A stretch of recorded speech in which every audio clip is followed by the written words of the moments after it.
Osmania యూనివర్సిటీలోని non teaching ఉద్యోగుల సమస్యల పరిష్కారానికి కృషి చేస్తామని ఎన్జీఓ అసోసియేషన్ అధ్యక్ష అభ్యర్థి ఖాదిర్ ఖాన్ ప్రధాన కార్యదర్శి వెంకటేష్ అన్నారు. ఈ నెల 27న ఓయూలో నాన్ టీచింగ్ ఉద్యోగుల ఎన్నికలు జరగనున్న నేపథ్యంలో ఓయూలోని నాన్ టీచింగ్ ఫంక్షన్ హాల్లో ఎన్జీఓస్ అసోసియేషన్ మేనిఫెస్టో రిలీజ్ కార్యక్రమాన్ని ఘనంగా నిర్వహించారు. అనంతరం ఎన్జీఓస్ అసోసియేషన్ నాయకులు తమ మేనిఫెస్టోను విడుదల చేశారు. ఈ సందర్భంగా ఎన్జీఓస్ అసోసియేషన్ అధ్యక్ష అభ్యర్థి ఖాదిర్ ఖాన్, జనరల్ సెక్రటరీ వెంకటేష్ మాట్లాడుతూ ఓయూలోని నాన్ టీచింగ్ ఉద్యోగులు హెల్త్ కార్డులు లేకపోవడంతో తీవ్ర ఇబ్బందులు పడుతున్నారని, తమ ప్యానెల్ను భారీ మెజార్టీతో గెలిపించినట్లయితే హెల్త్ కార్డు సమస్యతో పాటు సిపిఎస్, ఓపీఎస్, పెన్షన్ సమస్యల పరిష్కారం కోసం కృషి చేస్తామని హామీ ఇచ్చారు.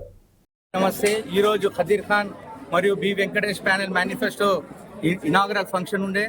దాంట్లో జనాలు వచ్చారు, మా ఎంప్లాయీస్ వచ్చారు, మా సోదరులు వచ్చారు, మా బ్రదర్స్ సిస్టర్స్ వచ్చారు. వాళ్ళకు కృతజ్ఞతలు. ఈరోజు మేనిఫెస్టోలో ఏమి ఇచ్చామంటే 3 సంవత్సరాల్లో పని కాని పని మేము వాగ్దానం చేశాము.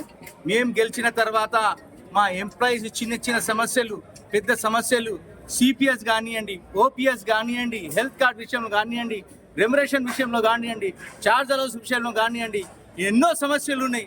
ఆ సమస్యలు త్వరలో తీస్తామని, త్వరలో చేపిస్తామని వాగ్దానం చేశాము. Thank you. మీడియా మిత్రులకు నా తరఫు నుంచి ఖాదిర్ ఖాన్ మరియు వెంకటేష్ ప్యానల్ తరఫు నుంచి మీ కృతజ్ఞతలు. ప్రతి కాలేజు, ప్రతి డిపార్ట్మెంట్, ప్రతి ఉద్యోగిని కలిసే ప్రయత్నం మేము చేసినాం. వాళ్ళ యొక్క ఆవేదన, వాళ్ళ యొక్క హక్కుల కోసం మేము వాళ్ళకి హామీ ఇవ్వడం జరిగింది. ప్రతి ఒక్క ఉద్యోగి యొక్క సంక్షేమమే, వాళ్ళ సంక్షేమమే మా లక్ష్యం. ఖాదిర్ అండ్ వెంకటేష్ ప్యానెల్ రాబోయే రోజుల్లో ఉస్మానియా విశ్వవిద్యాలయంలో అణచివేయబడ్డ ఉద్యోగుల హక్కులను కాలరాస్తున్న అధికారులను ప్రశ్నించే తత్వాన్ని మేము అలవరుచుకొని రాబోయే రోజుల్లో ఉద్యోగుల భవిష్యత్తుకు బంగారు పునాది వేస్తామని చెప్పేసి ఈ పత్రిక ముఖంగా మా ఉద్యోగులకు, గ్రూప్ 4 ఉద్యోగులకు, పెద్దలకు అందరికీ హామీ ఇస్తున్నాం. చూస్తున్నారు, గత కొద్ది రోజులుగా మేము 18 రోజులుగా వివిధ కళాశాలను సందర్శించడం జరిగింది.